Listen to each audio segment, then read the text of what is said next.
तो बेटा बेसिकली क्या ना, हम लोग स्टार्ट करेंगे सबसे पहले सॉलिड स्टेट, क्योंकि बहुत इंपॉर्टेंट चैप्टर है। वैसे ये छोटा चैप्टर पर आसान चैप्टर है, हालांकि बहुत कुछ इसमें सीखने वाला चैप्टर है, आपको बताऊंगा। कंडीशन बहुत अच्छा चैप्टर है, ठीक है ना। पिछले साल सीबीएसई ने हटा दिया था इसको, पर इस साल ऐड भी किया है।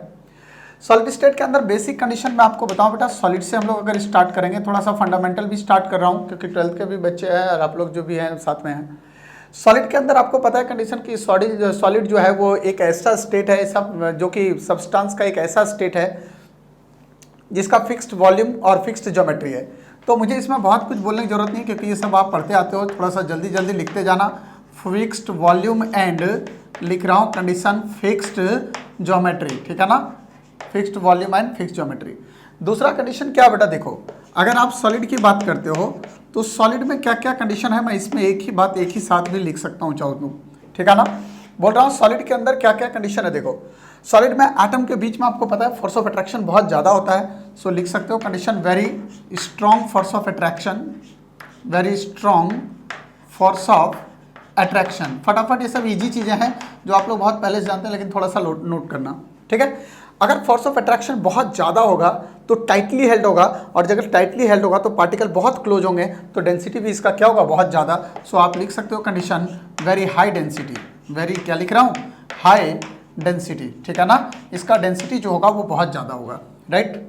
दूसरा कंडीशन क्या बोल रहा बेटा, सॉलिड के अंदर अगर आप देखोगे तो फोर्स ऑफ अट्रैक्शन अगर ज़्यादा है तो इजीली इनके जो पार्टिकल हैं वो मूव नहीं कर सकते हैं, मतलब इनका डिफ्यूजन जो होगा, पार्टिकल का मूवमेंट जो होगा वो बहुत कम होगा।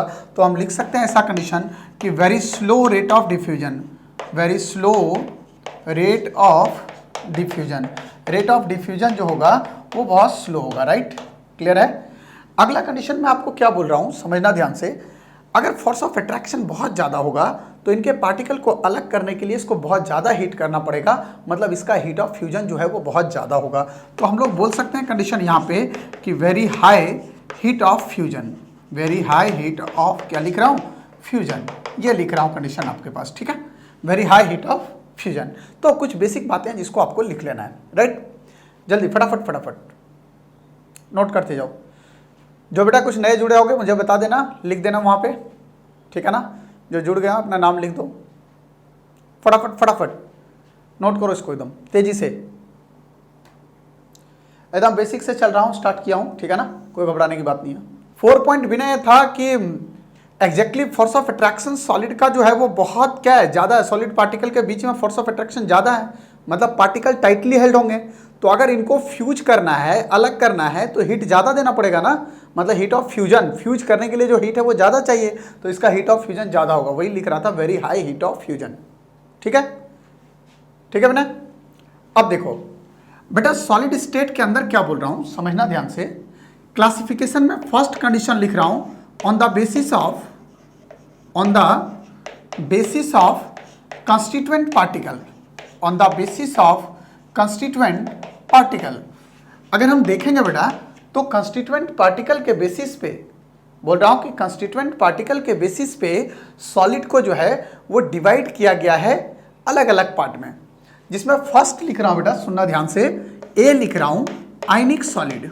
कंस्टिट्यूएंट पार्टिकल का मतलब ये होता है बेटा, कंस्टिट्यूएंट का मतलब किससे ये बना हुआ है, ठीक है ना। सो फर्स्ट कंडीशन में लिख रहा हूं आपको आयनिक सॉलिड, लिखो हेडिंग फटाफट, on the basis of constituent particles. एकदम बेसिक इंट्रोडक्टरी पार्ट है, फटाफट लिखोगे। इसमें फर्स्ट लिखो आयनिक सॉलिड। बेटा ध्यान देना, जो मैं बता रहा हूं सुनना जरा ध्यान से, ठीक है ना। अगर आयनिक सॉलिड की हम बात कर रहे हैं तो आयनिक सॉलिड में देखो, आयनिक सॉलिड नाम से लग रहा है आयन से मिलकर बना हुआ है। तो अगर हम कंस्टिट्यूएंट पार्टिकल की बात करेंगे यहाँ पे, तो कंस्टिट्यूएंट पार्टिकल जो होगा वो क्या होगा, यहाँ पे कंस्टिट्यूएंट पार्टिकल यहाँ होंगे आयंस, और आयंस का मतलब क्या है बेटा, कैटायन, और प्लस क्या, एनायन। इतना बात क्लियर है बेटा, ठीक है। दूसरा कंडीशन बोल रहा हूं कि अगर आप यहां पे नेचर ऑफ बॉन्डिंग देखोगे बेटा, नेचर ऑफ बॉन्डिंग मतलब कैटायन और एनायन के बीच में किस तरह का बॉन्ड है, तो मेरे भाई बहुत एकदम क्लियर स्टेटमेंट आपका होना चाहिए कि सर कैटायन और आयन के बीच, एनायन के बीच में, ऑपोजिट आयन के बीच जो बॉन्ड लगता है वो आयनिक बॉन्ड कहलाता है, और आयनिक बॉन्ड को हम लोग बोलते हैं strong electrostatic force of attraction, strong electrostatic force of attraction, clear है। Strong electrostatic force of attraction. Next condition क्या बोल रहा हूँ बेटा, यहाँ पे अगला कंडीशन जो बोल रहा हूँ बहुत इंपॉर्टेंट, वो कंडक्टिविटी। क्या बोल रहा हूँ, कंडक्टिविटी, मतलब करंट का कंडक्शन की बात कर रहा हूँ। तो बेटा जितने भी सॉलिड पढ़ेंगे उसमें 3 प्रॉपर्टी हम लोग पढ़ रहे हैं। पहला कंस्टिट्यूएंट पार्टिकल क्या है, किससे बना हुआ है, दूसरा नेचर ऑफ बॉन्डिंग क्या है, मतलब उन पार्टिकल के बीच में किस तरह का बॉन्ड है, और तीसरा कि अगर वो सॉलिड है तो उसका करंट कंडक्शन वो करेगा या नहीं करेगा। ठीक है, मैं आपको बताऊं बेटा, जैसे आयनिक सॉलिड है, ये NaCl एक सॉलिड हमने लिया, ये सॉलिड है। बेटे एक चीज ध्यान रखना है, अभी 2 बातें बता रहा हूं। बोल रहा हूं कि कोई भी सब्सटेंस करंट का कंडक्शन 2 तरीके से करता है, एक ड्यू टू फ्री इलेक्ट्रॉन्स और एक ड्यू टू फ्री आयंस। ठीक है ना, अगर फ्री इलेक्ट्रॉन करेगा तो उसको मेटेलिक कंडक्टर कहते हैं, और अगर फ्री आयन होने की वजह से करंट का कंडक्शन होगा तो उसको इलेक्ट्रोलाइटिक कंडक्टर बोलते हैं। आगे जाके इलेक्ट्रोकेमिस्ट्री के अंदर सारा डिस्कस करेंगे हम लोग कि due to free ions current का कंडक्शन अगर होगा तो वो इलेक्ट्रोलाइटिक कहलाएगा। सो बोल रहा हूं कि करंट का कंडक्शन 2 तरीके से हो सकता है, either due to free electrons और due to free ions. Clear है। अब अगर आप NaCl लोगे सॉलिड स्टेट में अगर होगा तो सॉलिड स्टेट में बेसिकली ना ये कैटायन में टूट रहा है ना ये एनायन में टूट रहा है, मतलब फ्री आयन लिबरेट नहीं कर रहा है, जिसकी वजह से ये करंट का कंडक्शन भी नहीं करेगा। लेकिन अगर आप इसको सॉल्यूशन में डालते हो बेटा, तो सॉल्यूशन में जैसे आप डालोगे पानी वगैरह में, ये टूटेगा आपका क्या, Na+ और Cl-। अगर हम इसको पानी में डालेंगे तो ये टूट जाएगा, और अगर फ्री आयन लिबरेट करेगा तो this free ion is responsible for the conduction of current. So बहुत इंपॉर्टेंट कंडीशन बोल रहा हूं बेटा, सुनना ध्यान से, कि आयनिक सॉलिड के अंदर क्या लिखेंगे कि they do not conduct electricity in solid state but they conduct electricity in solution state. बोलो क्लियर है, समझ रहे हो। तो यहां लिख लेना कंडीशन, यहां लिखेंगे condition, do not conduct electricity in solid state. ठीक है ना, do not conduct electricity in solid state. Solid state में जो है वो इलेक्ट्रिसिटी कंडक्ट नहीं करेगा, but in solution they conduct electricity. They क्या लिख रहा हूं, कंडक्ट इलेक्ट्रिसिटी। तो लिख लीजिएगा कंडीशन यहां पे। ठीक है, लिखो do not conduct electricity in solid state but in solution they conduct electricity. अच्छा, फ्रेम से थोड़ा नीचे जा रहा है, मैं ऊपर लिखूंगा इस बार। डाउटनेट पर अब होगा आपके सभी मैथमेटिक्स, केमिस्ट्री, फिजिक्स और बायोलॉजी डाउट्स का सफाया। बस अपने क्वेश्चन के फोटो खींचो, उसे क्रॉप करो और उसे सबमिट करो, और 3 सेकंड के अंदर अंदर उसका वीडियो सॉल्यूशन पाओ। क्लास 6 to 12 से लेकर NEET, IIT, JEE Mains and advance के लेवल तक। तो आज ही डाउनलोड करो Doubtnut app. Next second condition बोल रहा हूं बेटा, इसी में ये तो फर्स्ट था आयनिक सॉलिड, सेकंड लिख रहा हूं मॉलिक्यूलर सॉलिड। क्या बोल रहा हूं कंडीशन, मॉलिक्यूलर सॉलिड। जरा देखना बेटा ध्यान से, मॉलिक्यूलर सॉलिड के अंदर क्या है कंडीशन। ठीक है, मॉलिक्यूलर सॉलिड मतलब जो मॉलिक्यूल से मिलके बनाओ। जैसे आप लिखते हो कंडीशन बेटा आइस है, मान लो ये आइस लिख रहा हूं, तो आइस जो है वो क्या है, बहुत सारे वाटर मॉलिक्यूल कंबाइन कर रहे हैं तब ये बन रहा है आइस, समझ रहे हो ना। तो यहाँ कंस्टिट्यूएंट पार्टिकल क्या है, वाटर है ना, कंस्टिट्यूएंट पार्टिकल जो है वो क्या है, वाटर है। सो बोल रहा हूं कंडीशन कि अगर मॉलिक्यूलर सॉलिड की बात करोगे तो मॉलिक्यूलर सॉलिड में जो कंस्टिट्यूएंट पार्टिकल होगा बेटा, लिखते जाना, कंस्टिट्यूएंट पार्टिकल वो क्या होगा, मॉलिक्यूल। क्या होगा, मॉलिक्यूल। ठीक है, राइट। अब बेटा यहां पे एक बात है, नेचर ऑफ बॉन्डिंग की अगर मैं बात करूंगा तो थोड़ा सा यहां पे अलग होगा कंडीशन। देखो मॉलिक्यूल अगर होगा बेटा, तो मॉलिक्यूल के कंडीशन में मैं आपको 3 डिफरेंट कंडीशन बताऊंगा। ध्यान देना, मैं जो बोल रहा हूं बेटा बहुत इंपॉर्टेंट कंडीशन बता रहा हूं। जैसे आपको पहला एग्जांपल बता रहा हूं मैं, सॉलिड CO2, जैसे मान लो एग्जांपल है सॉलिड CO2। बेटा इसको ड्राई आइस भी बोलते हैं, क्योंकि एक बार जो है वो JEE मेंस में भी ये क्वेश्चन रहा है, NCERT का एग्जाम्पल। सॉलिड CO2 की अगर आप बात करोगे बेटा, तो ये CO2 है, ये CO2 मॉलिक्यूल है, ये CO2 मॉलिक्यूल है, बहुत सारे CO2 मॉलिक्यूल आपस में कंबाइन कर रहे हैं तब ये बन रहा है। तो बेटा यहाँ पे इनके बीच में जो बेसिकली फोर्स ऑफ अट्रैक्शन लग रहा है ना, ये फोर्स ऑफ अट्रैक्शन है वंडरवॉल फोर्स ऑफ अट्रैक्शन। आपको याद होगा कि जो मॉलिक्यूल के बीच में फोर्स ऑफ अट्रैक्शन लगता है वो कौन सा लगता है, वंडरवॉल। समझ रहे हो कंडीशन। तो बहुत इंपॉर्टेंट कंडीशन है बेटा, यहाँ पे जो बॉन्डिंग बनेगा वो बनेगा क्या, van der Waals force of attraction. Van der Waals force of क्या लिख रहा हूं, अट्रैक्शन। बहुत बेसिक बात बता रहा हूं बेटा। लेकिन अगर मान लो कुछ ऐसा कंडीशन, और भी एग्जांपल है, जैसे मैं लिख रहा हूँ बेटा, आपका HCl की बात करता हूँ, मान लो HCl का सॉलिड है ये HCl इस तरह से मिलके एक सॉलिड बना हुआ है। तो यहाँ अगर आप देखोगे तो ये ऐसे मॉलिक्यूल हैं जो पोलर मॉलिक्यूल हैं, और पोलर मॉलिक्यूल के बीच में जो बॉन्ड बनता है बेटा, वहाँ पे वन डर वाल नहीं बनता, पोलर के बीच में डाइपोल इंटरेक्शन होगा। तो यहाँ जो बॉन्डिंग बनेगा वो कहलाएगा डाइपोल इंटरेक्शन। डाइपोल क्या लिख रहा हूँ, इंटरेक्शन। बोलो समझ रहे हो मेरी बात, डाइपोल इंटरेक्शन, राइट। ठीक है, ऐसे ही कंडीशन बेटा एक और बता रहा हूं। जैसे अभी मान लो आप H2O की बात करते हैं, आइस की बात, तो बहुत सारे H2O मॉलिक्यूल कंबाइन करेंगे तभी तो ये बनेगा। और H2O के बीच में जो बॉन्ड बनता है बेटा, आपको याद होगा कि H2O के बीच में जो बॉन्ड बनता है यहाँ पे इस तरह से, ये हाइड्रोजन बॉन्ड बनता है, समझ रहे हो ना। तो यहाँ पे जो बॉन्डिंग होगा H2O मॉलिक्यूल वगैरह के बीच में इस तरह से, H2O मॉलिक्यूल के बीच में ये कौन सा बॉन्ड होगा बेटा, हाइड्रोजन बॉन्ड होगा। इसका मतलब ये है बेटा, मैं क्या बोल रहा हूं समझना जरा ध्यान से, कि अगर हम मॉलिक्यूलर सॉलिड की बात करते हैं तो मॉलिक्यूलर सॉलिड में basically 3 different type of bonding बनेगा। अब आप लोग फ्रेम में होंगे, उम्मीद कर रहा हूं मैं, है ना। देखो इधर क्या बोल रहा हूं बेटा, समझना ध्यान से। बोल रहा हूं कंडीशन कि अगर मॉलिक्यूलर सॉलिड की हम लोग बात कर रहे हैं, तो मॉलिक्यूलर सॉलिड जैसे H2O वाला कंडीशन है हमारे पास, तो अभी मैंने बोला कि H2O के बीच में क्या होगा, हाइड्रोजन बॉन्ड होगा। तो यहाँ पे जो होगा कंडीशन वो किस तरह का बॉन्डिंग, हाइड्रोजन। मतलब मॉलिक्यूलर सॉलिड के अंदर हम लोग 3 डिफरेंट टाइप ऑफ बॉन्डिंग देखेंगे, जिसमें एक बॉन्डिंग बोल रहा हूँ वन डर वाल भी हो सकता है। इस तरह का अगर केस आयनिक वाला हुआ तो डाइपोल हो सकता है, क्योंकि ये भी डाइपोल है। देखो एक प्लस एक माइनस, एक पोल दिख रहा है, ये प्लस माइनस एक पोल दिख रहा है, तो डाइपोल के बीच का अट्रैक्शन यहाँ पे होगा। अगर H2O की बात करेंगे तो यहाँ हाइड्रोजन बॉन्डिंग का केस होगा। बोलो आया समझ में, पक्का आ गया। अब देखो बेटा क्या बोल रहा हूँ, ये तो फर्स्ट था कंडीशन। फर्स्ट कंडीशन आपने क्या पढ़ा, फर्स्ट कंडीशन आपने पढ़ा आयनिक सॉलिड, सेकंड पढ़ा मॉलिक्यूलर सॉलिड। लिख लो फटाफट लिखना, थोड़ा सा फ्लो में आ जाओगे अभी आप लोग जल्दी, ठीक है ना। हाँ एक दिन तो लगेगा, फर्स्ट डे है तो फर्स्ट डे तो लगना ही लगना है ना। फर्स्ट डे थोड़ा सा आप लोग को भी समझने में लग रहा है, हमें कनेक्ट होने में लग रहा है, हो गया काम बस। बाकी तो कल से कोई प्रॉब्लम ही नहीं आनी, अपना आराम से चलता रहेगा सब। देखो बेटा थर्ड क्या लिख रहा हूँ इसमें थर्ड कंडीशन जो लिख रहा हूँ, एक आयनिक पढ़े एक मॉलिक्यूलर पढ़े। नेक्स्ट लिख रहा हूँ कंडीशन मेटालिक सॉलिड। क्या बोल रहा हूँ condition, metallic solid. Metallic solid में क्या होगा बेटा, समझना ध्यान से। हाँ मेटालिक सॉलिड, मेटल का सॉलिड, जैसे मैं बोल रहा हूँ ये रिंग है बेटा, तो ये भी तो गोल्ड मेटल से बना हुआ है एग्जैक्टली। बहुत सारे गोल्ड मेटल आपस में कंबाइन कर रहे होंगे तब ये रिंग बना होगा। तो बेसिकली क्या बेटा, इसका कंस्टिट्यूएंट पार्टिकल मेटल ही, नाम से ही लग रहा है ना कि मेटल मिलके बने हुए हैं। तो जो कंस्टिट्यूएंट पार्टिकल्स लिखोगे, लिखते जाओ साथ साथ, आसान है। कंस्टिट्यूएंट पार्टिकल, वो कंस्टिट्यूएंट पार्टिकल क्या लिखेंगे हम लोग, मेटल लिखेंगे। बोलो आया समझ में, ठीक है। अब अगर दूसरा कंडीशन हम लोग देखें बेटा, कंस्टिट्यूएंट पार्टिकल्स क्या गया, मेटल। नेक्स्ट क्या बोल रहा हूँ, बॉन्डिंग। अगर आप बॉन्डिंग देखते हो बेटा, तो मेटल और मेटल के बीच में, जैसे ये है मेटल, ये Ag मेटल है, ये Ag है, तो मेटल और मेटल के बीच में लगने वाला बॉन्ड मेटालिक बॉन्ड कहलाएगा। तो यहाँ जो बॉन्डिंग होगा बेटा, वो बॉन्डिंग एग्जैक्टली कौन सा होगा, मेटालिक बॉन्ड होगा। कौन सा बोल रहा हूँ, मेटालिक बॉन्ड, राइट, ठीक है। अब थर्ड कंडीशन देखो क्या बनेगा। थर्ड क्या बोल रहा हूँ बेटा, यहाँ पे बॉन्डिंग कैसा बोला, मेटालिक बॉन्ड होगा। अब बोल रहा हूँ यहाँ पे करंट का कंडक्टिविटी, जरा इसको भी सुन लेना बेटा। कंडक्टिविटी की अगर हम बात करेंगे तो कंडक्टिविटी में क्या केस आएगा सर, ये समझो, बड़ा इंपॉर्टेंट बात बेटा। मेटल क्या है, मेटल की टेंडेंसी है लॉस ऑफ इलेक्ट्रॉन। आप घर में वायरिंग देखते हो ना, वायरिंग क्या कर, वायरिंग जो है वो मेटल से बना हुआ है। तो मेटल का काम क्या है, इलेक्ट्रॉन को लॉस करना है। जैसे इलेक्ट्रॉन लॉस होता है उसके अपोजिट करंट का कंडक्शन शुरू होता है।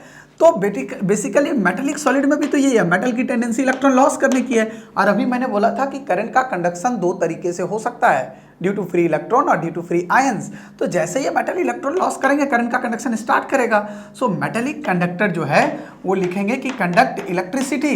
ये क्या लिखोगे, कंडक्ट इलेक्ट्रिसिटी। ये इलेक्ट्रिसिटी कंडक्ट करेंगे, लेकिन ड्यू टू क्या लिखेंगे, ड्यू टू फ्री इलेक्ट्रॉन्स, ठीक है ना। तो ध्यान रहे बेटा, एक बार क्वेश्चन भी आ रखा है कि on the basis of current conductivity आपको डिफरेंशिएट करना था किसको, मेटालिक कंडक्टर को और आयनिक कंडक्टर को। तो दोनों में डिफरेंस है बेटा।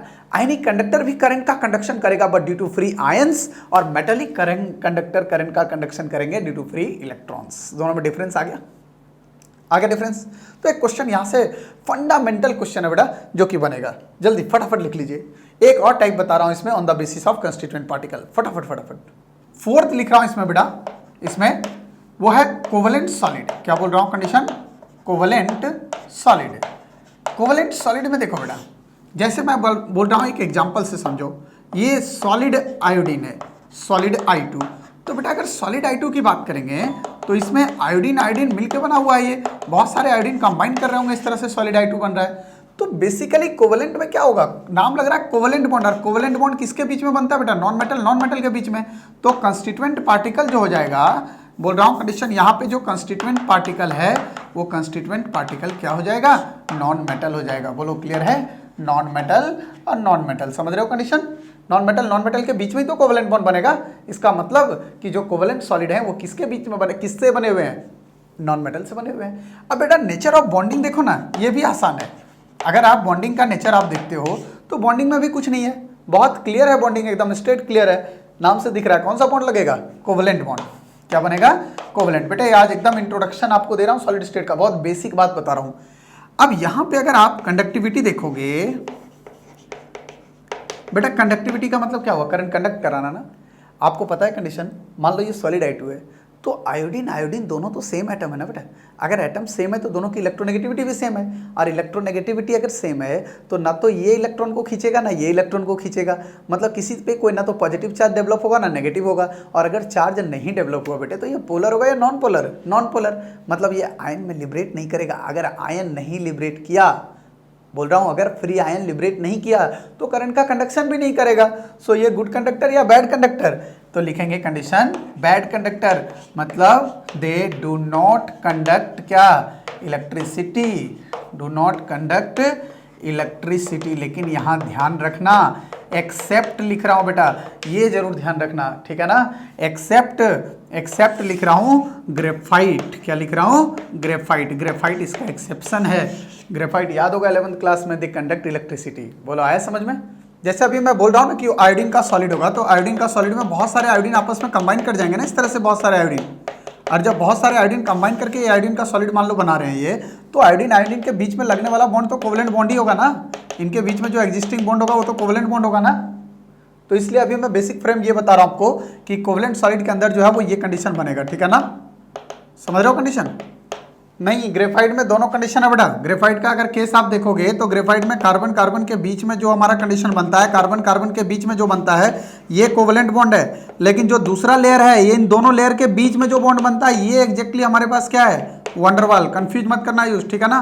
हाँ बहुत इंपॉर्टेंट कंडीशन है ये, कंफ्यूज नहीं करने का। बोल रहा हूँ कि जो इसमें लेयर होता है ना इस तरह से, ये कार्बन कार्बन है, तो बेसिकली जो कार्बन कार्बन के बीच का बॉन्ड है बेटा ये जो दिख रहा है एक लेयर में, सेम लेयर में, क्योंकि ग्रेफाइट में लेयर लाइक स्ट्रक्चर दिखते हैं, तो सेम लेयर में जो आपको कार्बन कार्बन के बीच दिखेगा वो कोवेलेंट बॉन्ड दिखेगा। बट इन दोनों लेयर के बीच में आपको वंडरवाल फोर्स ऑफ अट्रैक्शन दिखता है, जिसकी वजह से ये स्लिपरी नेचर होता है। कल से आप लोग को जो टाइम दिया जाएगा उस टाइम से आप लोग 5 मिनट पहले एकदम जो है मैं लाइव आऊंगा, 5 मिनट तक आप लोग को कनेक्ट होने का टाइम दिया जाएगा, और अपने टाइम पे क्लास शुरू होगा, क्योंकि इससे फिर डिस्टर्बेंस आता है, ठीक है ना।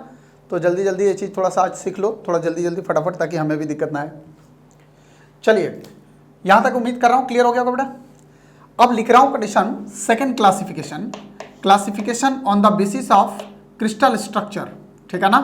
लिखो condition on the basis of second classification on the basis of crystal structure, on the basis of crystal structure, ठीक है। क्रिस्टल स्ट्रक्चर के बेसिस पे अगर हम देखेंगे बेटा तो दो तरह का कंडीशन है। एक कंडीशन क्या है देखना, बहुत इंपॉर्टेंट कंडीशन बोल रहा हूं कि on the basis of crystal structure अगर हम देखेंगे तो सॉलिड के दो टाइप है बेटा। फर्स्ट लिख रहा हूं क्रिस्टलाइन सॉलिड, फर्स्ट वर्ड क्या बोल रहा हूं, क्रिस्टलाइन सॉलिड। और सेकेंड वन जो लिख रहा हूं बेटा आपके पास, वो लिख रहा हूं अमॉर्फस सॉलिड। ये लिख रहा हूं आपके पास क्या, अमॉर्फस सॉलिड। तो दो तरह का कंडीशन बोल रहा हूं, एक क्रिस्टलाइन और एक अमॉर्फस। बोल रहा हूं बेटा सुनना ध्यान से, बोल रहा हूं दो तरह का सॉलिड है, एक क्रिस्टलाइन बोल रहा हूं, दूसरा क्या बोल रहा हूं, अमॉर्फस, ठीक है। क्रिस्टलाइन और अमॉर्फस में डिफरेंस क्या है मैं ये आपको समझा रहा हूं। क्रिस्टलाइन सॉलिड जो होते हैं बेटा वो हार्ड होते हैं। कैसा होता है, हार्ड होता है, और इसमें जो है वो force of attraction very strong होता है। अभी मैं थोड़ी देर में सब कुछ समझा रहा हूं। Very strong force of attraction, very strong force of attraction. जरा मेरे को एक बात बताओ यार, बहुत सिंपल, दो एग्जाम्पल आप समझ लो फिर आपको क्लियर हो जाएगा। ये मोबाइल देखो आप, और एक रबर देख लो। तो मोबाइल जो है इसका क्या है, हार्ड है ना, फोर्स ऑफ अट्रैक्शन ज्यादा है, इसकी ज्योमेट्री फिक्स है। तो ये एग्जांपल है क्रिस्टलाइन का। सो क्रिस्टलाइन सॉलिड वो होते हैं जो हार्ड होते हैं, फोर्स ऑफ अट्रैक्शन ज्यादा है, ज्योमेट्री इनकी क्या है, शेप क्या है, फिक्स है, ठीक है। बट अगर आप रबर की बात करते हो बेटा, तो रबर में देखते हो आप, हार्ड तो होता नहीं, सॉफ्ट होता है, हाई डिग्री ऑफ इलास्टिसिटी भी है, और रबर को इजीली आप फोल्ड करते हो, जैसे मन करता है उसको वैसे मोड़ सकते हो। तो दोनों में एग्जाम्पल में यही डिफरेंस है। अमॉर्फस, अ मतलब विदाउट, मॉर्फस मतलब मॉर्फोलॉजी, जिसकी मॉर्फोलॉजी, जिसकी ज्योमेट्री, जिसका शेप बिल्कुल फिक्स नहीं है, आप उसको कहीं से भी मोल्ड आउट कर सकते हो, ठीक है ना। तो दो कंडीशन बोल रहा हूं, एक क्रिस्टलाइन और एक अमॉर्फस। तो क्रिस्टलाइन सॉलिड में लिखिएगा, क्रिस्टलाइन सॉलिड में क्या लिखेंगे, हार्ड होगा, very strong force of attraction होगा और फिक्स्ड ज्योमेट्री होगा, ठीक है ना। फिक्स्ड ज्योमेट्री मतलब डेफिनेट ज्योमेट्री होगा, क्लियर है। और यहां पे लिखेंगे हार्ड नहीं, क्या होगा ये, सॉफ्ट होगा। कैसा होगा ये, सॉफ्ट होगा। और सॉफ्ट होने के साथ बेटा फोर्स ऑफ अट्रैक्शन ज्यादा नहीं, थोड़ा क्या होगा, मॉडरेट, ठीक है ना।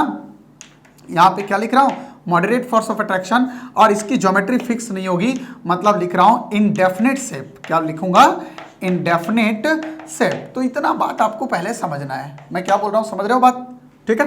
बोल रहा हूं इसकी ज्योमेट्री फिक्स है, बट इसकी ज्योमेट्री फिक्स नहीं है, इसकी ज्योमेट्री कैसी है, इनडेफिनिट, ठीक है ना। रबर है, रबर की ज्योमेट्री इजीली फ्लेक्सिबल है। या कभी कभी आप लोग देखे होगे बेटा, कभी सड़क जब बनता है ना, तो वो कोलतार होता है ना, कोलतार, कोलतार को देखना पिघलाता है, थोड़ा देर बाद उसको ठंडा कर दो। जब उसको ठंडा करोगे ना, तो वो धीरे धीरे उसको आप सॉलिड भी बना सकते हो, चिपका भी सकते हो, लंबा भी कर सकते हो, स्क्वायर भी बना सकते हो। मतलब उसकी ज्योमेट्री फिक्स नहीं है। अगर फिक्स नहीं है ज्योमेट्री तो अमॉर्फस है, विदाउट मॉर्फोलॉजी है। कोलतार भी उसी का एग्जाम्पल है, समझ रहे हो ना, ठीक है। और भी अभी बताऊंगा कंडीशन, पहले इतना बात समझ में आ गया। अब देखो नेक्स्ट कंडीशन क्या लिख रहा हूं बेटा, समझना ध्यान से, बहुत इंपॉर्टेंट कंडीशन। हार्ड होगा, ज्योमेट्री फिक्स होगा। जैसे आप आइस देखते हो बेटा, तो आइस बहुत, बर्फ जो है बहुत हार्ड होता है। कभी जहां मछली वगैरह बिकता है ना, वहां जाना, वहां देखना इतने बड़े बड़े आइस के गोले होते हैं, एकदम सुंदर सुंदर से, और बहुत हार्ड होते हैं उनके, ज्योमेट्री फिक्स दिखाई देगा, कोई स्क्वायर दिखेगा, कोई ऐसा दिखेगा, एकदम बड़ा बड़ा एकदम गोला आपको दिखाई देगा। तो इनका फोर्स ऑफ अट्रैक्शन इनके पार्टिकल का बहुत ज्यादा होता है, हार्ड होता है। आप देखना हथौड़े से इसको तोड़ा जाता है। और बेटा अगर इसकी ज्योमेट्री फिक्स है, बोल रहा हूं अगर इसकी ज्योमेट्री फिक्स होगी, सुनना ध्यान से, अगर ज्योमेट्री फिक्स है बेटा, तो इसे क्या करना पड़ेगा, देखो इसको हम इक्वल पार्ट में भी काट सकते हैं, और इक्वल पार्ट में कटने को हम लोग सिमेट्री बोलते हैं। क्या बोलते हैं, symmetry.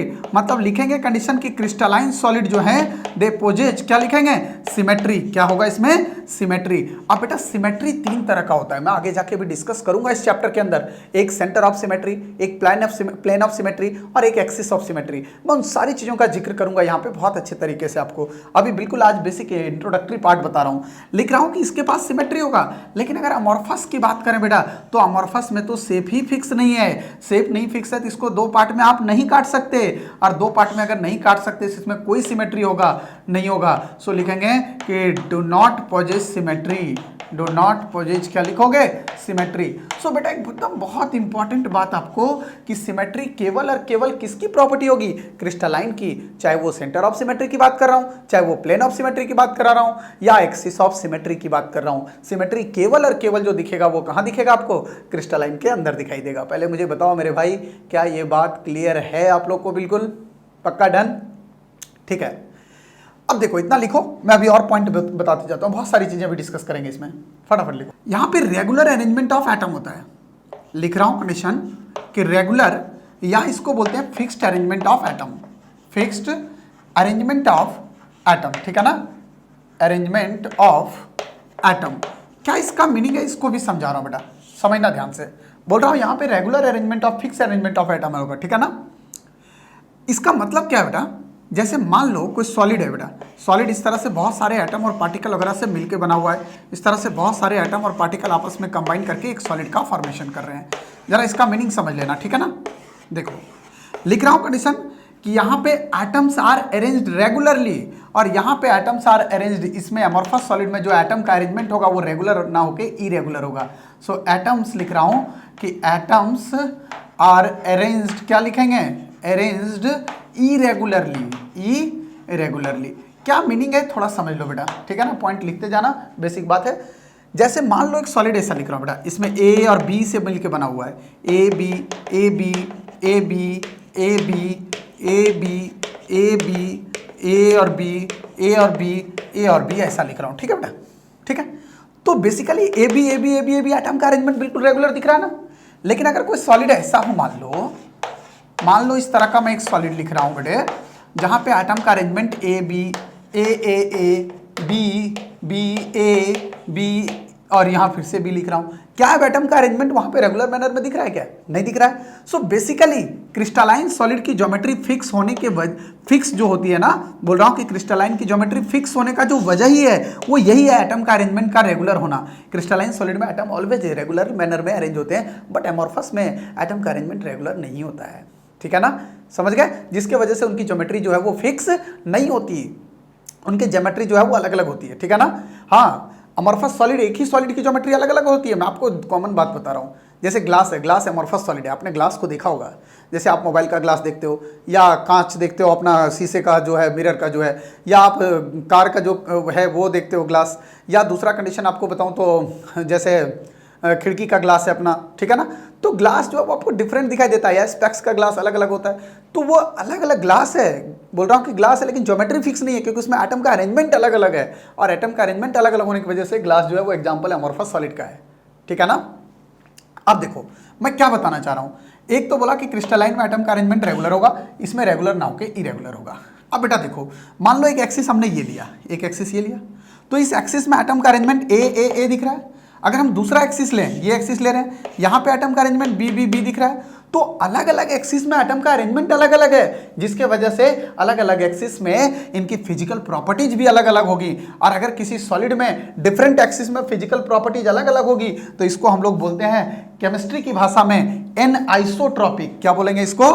An isotropic in nature. बहुत इंपॉर्टेंट एक नंबर का question, anisotropic in nature. So बोल रहा हूं कि crystalline solid are anisotropic in nature. Anisotropic का मतलब कि सॉलिड का फिजिकल प्रॉपर्टीज तीनों डायरेक्शन में डिफरेंट होगा। So solids have different physical properties in all three direction, X Y and Z axis. बोलो क्लियर है? मैं बोल रहा हूं देखो, इस एक्सिस में एटम का अरेंजमेंट ए दिखाई दे रहा है, इधर अगर देख रहे हैं बी दिख रहा है कंडीशन, यहां पे अगर एटम का आप अरेंजमेंट दिखोगे बी दिखेगा, इधर एटम का अरेंजमेंट ए दिख रहा है। तो अलग अलग एक्सिस में एटम का अरेंजमेंट अलग है, जिसके वजह से उनके फिजिकल प्रॉपर्टीज भी क्या होंगे? डिफरेंट होंगे। सो बोलते हैं कि crystalline solid have different physical properties in, क्या लिखेंगे? डिफरेंट डायरेक्शन, जिसको हम लोग बोलते हैं एन आइसोट्रॉपिक। सो लिख रहा हूं कंडीशन, हेडिंग लिख लेना वहां पे नीचे, crystalline solids are anisotropic in nature. और एन आइसोट्रॉपिक का मतलब क्या बोला बेटा? कि देयर फिजिकल प्रॉपर्टीज, लिख रहा हूं कंडीशन क्या, their physical properties are different, their physical properties है ना, physical properties are different in different direction, different in different direction, different direction. पहले मुझे बता दो बेटा, यहां तक बात क्लियर हो गया? ठीक है।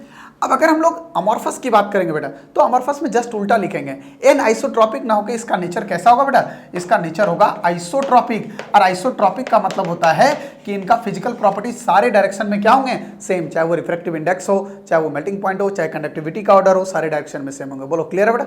सो बहुत इंपॉर्टेंट कंडीशन ध्यान रखना बेटा कि crystalline solid an isotropic in nature होंगे, मतलब क्रिस्टलाइन सॉलिड में जो है वो फिजिकल प्रॉपर्टीज अलग अलग डायरेक्शन में जो है वो अलग अलग होगा। बोलो क्लियर है?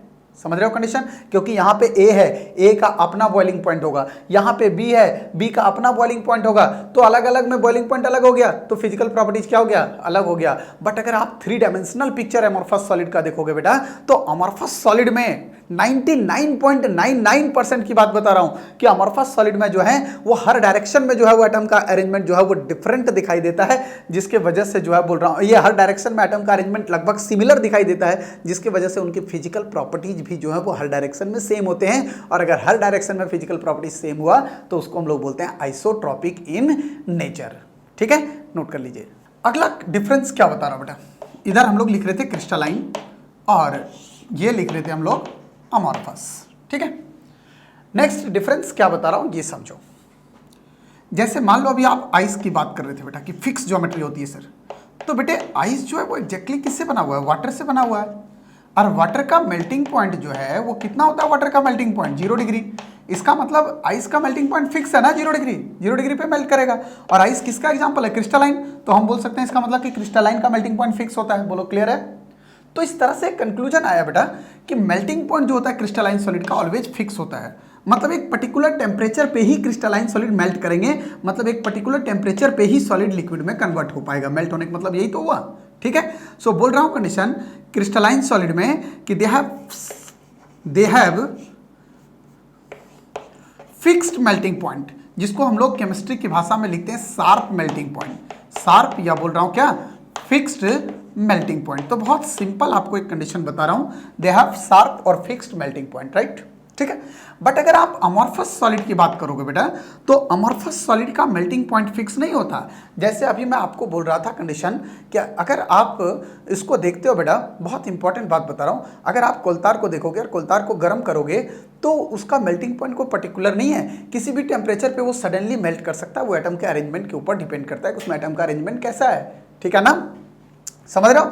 तो बेसिकली मैं क्या बोल रहा हूँ कि अमॉर्फस सॉलिड में जो है वो मेल्टिंग पॉइंट फिक्स नहीं होते, तो लिखेंगे do not have fixed melting point.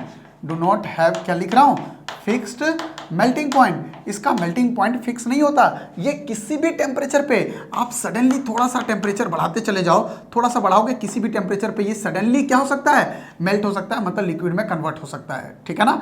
तो एग्जैक्टली ये सडनली लिक्विड में कन्वर्ट हो सकता है बेटा, इसीलिए अमॉर्फस सॉलिड को बोला जाता है सुपर कूल्ड लिक्विड। क्या बोलेंगे इसको, सुपर कूल्ड लिक्विड।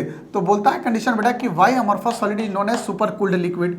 तो इसको सुपर कूल्ड लिक्विड इसलिए बोलते हैं बेटा क्योंकि अमॉर्फस सॉलिड के मेल्टिंग पॉइंट फिक्स नहीं है। So by sudden rise in temperature, जैसे आप सडनली थोड़ा टेम्परेचर राइज करेंगे किसी भी टेम्परेचर पे ये अचानक मेल्ट हो सकता है, अचानक लिक्विड में कन्वर्ट हो सकता है, इसलिए इसको सुपर कूल्ड लिक्विड बोला जाता है, राइट, ठीक है। तो बहुत इंपॉर्टेंट कंडीशन यहां से बताऊंगा। जैसे अभी मैं बोल रहा था ग्लास, तो बोलता है कि why glass is considered as super cooled liquid. तो अभी मैंने बोला कि ग्लास में एटम का अरेंजमेंट अलग अलग होता है, जिसकी वजह से ग्लास अलग अलग दिखाई देता है आपको। तो बेटा अगर एटम का अरेंजमेंट फिक्स नहीं है तो इसकी ज्योमेट्री भी फिक्स नहीं होगी, जिसकी वजह से ये कहलाएगा अमॉर्फस। तो लिखेंगे कि ग्लास जो है वो एग्जाम्पल है अमॉर्फस सॉलिड का, और अमॉर्फस सॉलिड का एग्जाम्पल होने के वजह से by sudden rise in temperature is abruptly या क्विकली या सडनली चेंज इनटू क्या, liquid. That's why glass it consider as क्या लिखेंगे, सुपर कूल्ड लिक्विड। मैं क्वेश्चन लिखवा दूंगा, लेकिन पहले आप लोग इसको लिख लीजिए। They have sharp melting point और do not have fixed melting point या sharp melting point, right. Amorphous में जो है वो टाइम के साथ शेप चेंज होता है। ग्लास देखते होगे, ग्लास जो है वो जैसे जैसे बहुत दिन होता जाता है, टेम्परेचर मिलता जाता है, तो बहुत सालों बाद आप देखना नीचे का लेयर थिक हो जाता है और ऊपर का लेयर थिन हो जाता है। तो एग्जैक्टली वो धीरे धीरे सॉलिड जो है वो लिक्विड में कन्वर्ट हो रहा है, ठीक है ना। तो वो लिक्विड में सेमी लिक्विड में आ जाता है वो कंडीशन, और जिसकी वजह से फिर यहाँ नीचे आके सॉलिडिफिकेशन होता है ठंडा होके वो, ठीक है ना। तो नीचे का लेयर आपको बहुत दिन बाद घर के खिड़कियों को भी देखना, जब बहुत साल हो जाएंगे 10 12 15 साल, तो आपको घर की खिड़कियां भी देखना, ऊपर का लेयर आपको ढंडन ढंडन करता दिखाई देगा, तो वो थोड़ा सा लूज हो जाता है, नीचे ठीक ठाक रहता है। तो उसके पीछे भी रीजन यही है अमॉर्फस सॉलिड कि टेम्परेचर के साथ जो है वो धीरे धीरे जो है वो अपना शेप चेंज करता है। उम्मीद करें क्लियर हो गया होगा। तो एक बेसिक इंट्रोडक्शन पार्ट था बच्चों, सॉलिड, कैरेक्टरिस्टिक्स ऑफ सॉलिड और क्लासिफिकेशन ऑफ सॉलिड, ठीक है ना। ये हम लोग पढ़े थे basic introduction part. Classification of solid के अंदर 2 पार्ट पढ़े, classification on the basis of constituent particles, दूसरा पढ़े classification on the basis of crystal structure. Classification on the basis of constituent particles अगर हम लोग देखें तो उसमें 4 टाइप हम लोग पढ़े, जिसमें एक आयनिक सॉलिड का पार्ट पढ़े, दूसरा पार्ट जो हम लोग पढ़ रहे थे बेटा उसमें molecular solid, third part metallic solid और फोर्थ वन पढ़ रहे थे कोवेलेंट सॉलिड, राइट।